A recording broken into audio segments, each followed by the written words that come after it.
My guest in the Nimataion today is Christopher Garetano, and together we're spinning a yarn. Christopher, you're a filmmaker, director, producer, writer, so you make a job out of storytelling. Yes. Yeah, story is, I think, the greatest part of it, even when exploring allegedly true tales with people. I think sometimes it gets so procedural, especially on new network shows where they use devices and they're just talking about the outcome. I think the journey and the storytelling is much more important than that. Hmm. Yeah. As I told you before we hit the record button, I've seen your documentary, the Montauk Chronicles, about the infamous experiments going on there, maybe. And I was blown away. You're a very gifted storyteller. Oh, thank you. So, what has been your favorite childhood story? My favorite childhood story. Let's see. I'll show you one thing. Give me 1 second. So, I believe it wasn't a piece of literature to start. I do have one that I loved as a kid, but I listened to this record and there were stories told on this record. The chilling, thrilling sounds of the haunted house. That created such an atmosphere for me with sound and story being told on this record. I would listen to it so much. But I guess if I were to say a childhood story that really locked me in was Washington Irving's the Legend of Sleepy Hollow. Oh, I yeah. have a century old copy of that book hanging on a wall in my home, and there's just something about it. It's there's something that starts off comforting, and they introduce the Crane character, and he's awkward, and he's even trying to take advantage of people in town here and there, and a benign way, nothing bad. But there's this local legend, and it becomes more and more sinister as to exactly how it's being integrated into the threads of the narrative. And some of the interpretations of it were fantastic, but I love the actual literature that it's all based on. There's so much more information in Irving's story. So I think that set me forward and really sparked my imagination because I grew up with ghost stories and I grew up with stories in the household. And somehow I believed this to be true. And eventually driving upstate New York, because I grew up in New York, the town of Sleepy Hollow is 1 hour north of New York City. And there's so much history there. And it seems like Irving did base it on local folklore as well. So it's that story, I think, that really was my favorite as a kid. And even now. Yeah, yeah. I mean, upstate New York, that's a famous area for many paranormal things happening there. I mean, Whitley Strieber's cabin is located there, and so much is going on there. Have you experienced some sort of paranormal events yourself? I have. So there was one time when I was a child, growing up in a small town in New York.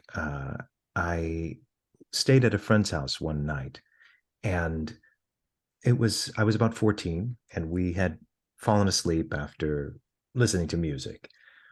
And I was on his floor, and I think there were two other people on the floor as well, and he was in his bed, my friend. And I woke up to this loud whispering. This only happened 2 nights, never before, never after. I'll tell you why it happened 2 nights. Woke up to this whispering, and I started to search his house because I had asked, and in the darkness of the room, I said, who's making that noise? And only he answered and said, go back to sleep. And he was half asleep when he answered. So I was compelled to walk around the house and look for the source of this whispering. And it was certainly being articulated by a female voice. I could hear it. And I could not decipher what the words were. It may have been a language I wasn't familiar with. I'm not multilingual, but I do recognize what the language is when it's being spoken for the most part. And I could not recognize what this was. I couldn't make the words out. So I walked around the house. He lived with his sister and his mother. I went over to his sister's room. She was dead of sleep.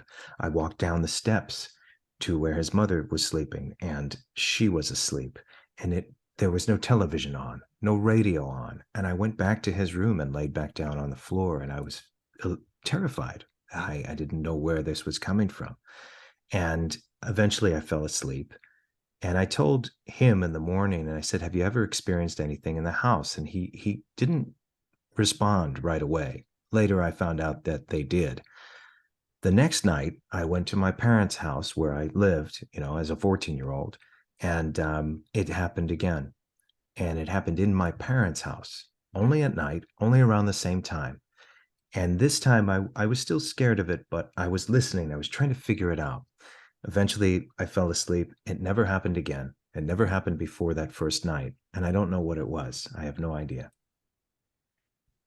I mean, that's that's typical for this kind of phenomena, isn't it? That they defy explanation. Of course. And again, at that time I said, well, I was visited by a ghost, and Mm, that ghost followed me to another place. Well, we don't know what is a ghost. We don't know what it is. yeah, And in my work since then, I've speculated and I have asked questions like, what is a ghost? Is it another dimension? Is it a deceased human being trying to communicate with us? Could it be both? Are we living in a multi-dimensional existence? And so these are many questions I like to raise when looking into something like this. yeah, yeah. And above all, it's a story. Yeah, and that's the basis. The foundation of it all should be a good story. It's my strong belief. I don't I'm not trying to figure out the solution. Like I just love stories. Yeah, And yeah. so that's taking me through the journey. Of course, I'm interested in finding out information, but that's certainly not the goal all the time. I just want it to be a good journey. I think the journey is much more important than the conclusion. Mm, yeah. And your journey started with this classical ghost story.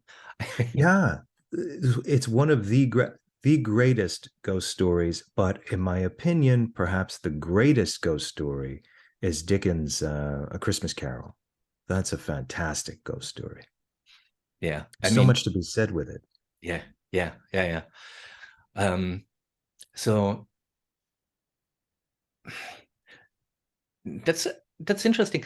Whenever I talk to people who love ghost stories, who grew up with them, something in me immediately recognizes this interest in these other persons. What do you think? What motivates us? What do we love about these kind of stories, this genre, this um, I because think other children, they are scared, or they don't want to do anything with it, and some kids are magnetically drawn to it. What? there must have been something that is all the while comforting in those formative years. So perhaps it was something about how it was presented, who it Mm, was presented by. Perhaps I was watching it with my grandmother. I don't know. Maybe it starts there. There's some air of comfort to it because something that creates fear, pure fear. You would probably run from it. Uh, well, unless it's a safe zone. For instance, a roller coaster or most horror films where there's an exit at some point. But maybe there's something comforting. Maybe the ghost stories were told by family when I was a child. Um, and I was in the company of good people, and the stories were told well. So you're wide open as a child, and everything is fascinating. So you have this elder of the family telling this incredible story, whereas maybe you're absorbing the supernatural in fiction, and now they're telling you, well, this could be real. That's exciting. mm, And then intertwined with cinema, where it has special effects, and those early days. I mean, me growing up, my parents owned a video store, so I got to see every movie. Took me to the drive-in. Those are great memories. They wow. would, they had this old station wagon, and they would park at the drive-in and let us go on top in sleeping bags, and we would watch movies from there. To a kid at that time, Paradise. that's grand. Yeah. Yeah. And so I think maybe somewhere I associate that. Yeah, yeah, yeah, yeah, yeah. I can totally relate. And yeah, I hope our listeners can relate as well. Christopher, It has been a pleasure, an honor.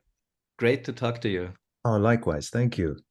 Thank you for being on the show, and looking forward to talk to you again soon. Oh, likewise. Anytime. This is fantastic. Yeah, great. Maybe I Thank can you. get you on my show. Now you're a magician, no? Yes, yeah, yeah. I I want to speak to a magician on my own show, so hopefully we can talk. With pleasure. Thank you so much. Thank you. The world is magical. Oh, thank you.